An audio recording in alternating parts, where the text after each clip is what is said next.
Comment se concentrer et être à fond dans son objectif? Alors quand on commence, on est concentré sur son objectif, on sait pourquoi on fait la chose, voilà.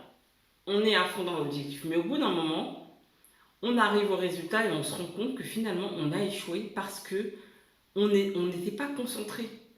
On se rend compte que finalement on a échoué à cause de nous. Alors je vais vous expliquer ici pourquoi et comment on va faire. Une clé principale pour se concentrer sur l'objectif et l'atteindre. Parce que c'est ce qui est important quand même.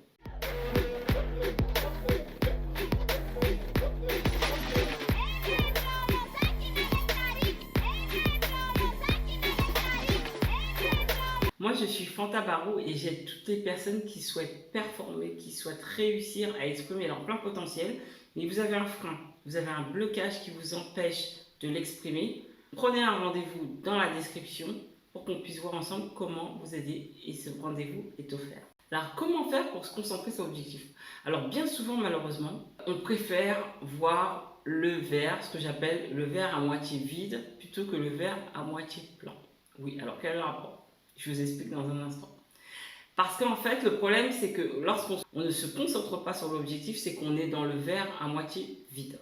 Lorsqu'on se concentre, c'est qu'on est dans le verre à moitié plein. Pourquoi je fais ces références? Parce que moi, tout ce que je vais mettre dans le verre à moitié vide, c'est toutes les choses que je ne peux pas maîtriser, sur lesquelles je vais me concentrer. Et dans le verre à moitié plein, tout ce que je vais mettre, c'est tout ce que je peux maîtriser. Et toutes les personnes qui réussissent à se concentrer et à atteindre leurs objectifs, elles se concentrent uniquement sur le verre à moitié plein. C'est sûr et certain. Et les personnes qui ne réussissent pas à se concentrer, elles se concentrent sur le verre à moitié vide. Elles se concentrent sur des choses qu'elles ne peuvent pas maîtriser. Vous devez vous concentrer sur des choses que vous pouvez maîtriser. Sinon, c'est une perte d'énergie et une perte de temps. Alors, ça peut paraître logique ce que je dis, mais réfléchissez-y. Je suis persuadée que souvent, vous ruminez sur des choses et vous concentrez sur des choses dont vous n'avez pas la maîtrise. Donc, je vais vous prendre un exemple, je vais vous raconter une histoire. Moi, quand j'étais athlète, donc je faisais du 400 mètres, j'arrive en compétition et lorsque j'arrive, donc je prépare mes starts.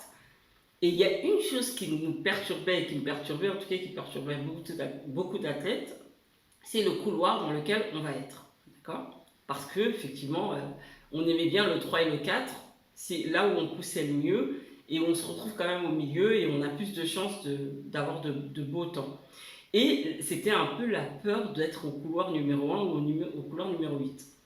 Et il y a des fois où c'est vrai que je me suis concentrée beaucoup là-dessus. Et clairement, le fait d'avoir, parce que ça m'est arrivé, hein, j'ai fait quand même beaucoup de 400 mètres, donc le fait d'être au couloir 1 ou au couloir 8, bah, dès le départ, ça a cassé ma concentration. Et je me suis dit, non, mais de toute façon, c'est mort. Je suis au couloir 1, je ne peux pas faire grand-chose. Et dès le départ, bah, je me suis cassée et je n'ai pas atteint l'objectif. En tout cas, je ne me suis pas donné à fond parce que j'ai préféré me concentrer sur le fait que je ne maîtrisais pas mon couloir. Mais j'aurais pas dû. Si je m'étais concentrée sur le fait de dire, ok, alors je suis dans un couloir qui est pas terrible, c'est une réalité, mais maintenant moi je peux pas maîtriser. Donc moi ce que je vais faire, c'est que je vais faire de mon mieux. Alors j'ai couru et je faisais, je pense, de mon mieux, mais le fait d'avoir cette idée en tête que vraiment j'étais dans un couloir pourri, ça me perturbait et du coup j'étais vachement concentrée là-dessus et forcément mes performances en ressentaient. Donc vraiment, j'arrive, je suis déçue, certes ce que j'aurais pu faire c'est être déçue, ok, mais je ne maîtrise pas, c'est comme ça, c'est ce qu'on m'a donné, donc je vais faire avec et moi je vais faire mon maximum et ça ne me regarde pas, je ne maîtrise pas. Moi ce que je maîtrise, c'est le fait de m'être entraîné des heures et des heures. Ce que je maîtrise, c'est que je sais que je suis capable de réussir cette course, je suis capable de faire un beau temps, je maîtrise ça et je vais me concentrer là-dessus. Et le couloir, c'est pas grave. C'est ce qu'on m'a donné et je vais certainement apprendre des choses dans ce couloir-là. J'aurais dû réagir comme ça. C'est ce qui n'a pas forcément toujours été le cas. Donc vous voyez, donc on peut se concentrer et retourner la situation. Pourtant la situation est la même, mais c'est vos pensées qui vont être différentes et vous allez vous concentrer sur des choses qui sont différentes.